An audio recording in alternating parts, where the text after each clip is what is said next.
বাংলাদেশ জাতীয়তাবাদী দলের সরকার, এই সরকারের ফাউন্ডিং ভ্যালু হচ্ছে ব্যক্তি খাতের মাধ্যমে দেশের উন্নয়ন।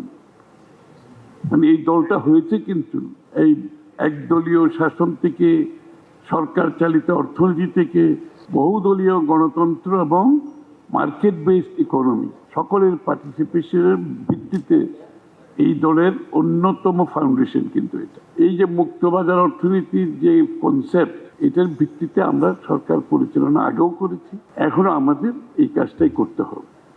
এবং এইখানে মূল চালিকা শক্তি হচ্ছেন আপনারা, প্রাইভেট সেক্টর। সরকার ফ্যাসিলিটেটরের রোল, ভূমিকা ছাড়া এর বাইরে সরকারের খুব বেশি কিছু থাকে না। ইনফ্রাস্ট্রাকচারটা সম্ভবত অ্যাভেলেবেল করা এবং ফ্যাসিলিটেট করা ট্রেডকে, আমাদের কাজ হচ্ছে এটা।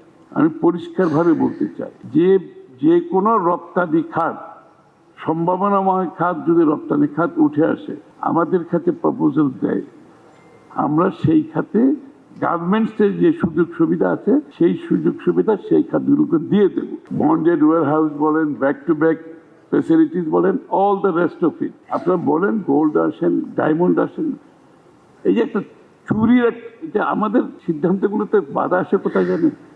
বলে যে এটা তো চুরি করবে, চুরি করে তো গোল্ড বিক্রি করে দেবে, ওই এক্সপোর্টের নামে বিক্রি করে দেবে। এখন চুরি করার ভয়ে আমি কিছু করব না, এটা তো হতে পারে না।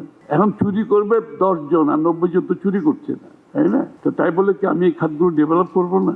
আমরা আপনাদেরকে নিশ্চিতভাবে বলতে চাই, চুরির আমাদের কোনো ভয় নেই। চুরির জন্য চুরির সমাধান আলাদা। তাই বলে কোনো খাতে আমরা সুযোগ দিতে পারবো না, এটা হবে না। তা আমরা এই খাতগুলো খুলে দেব।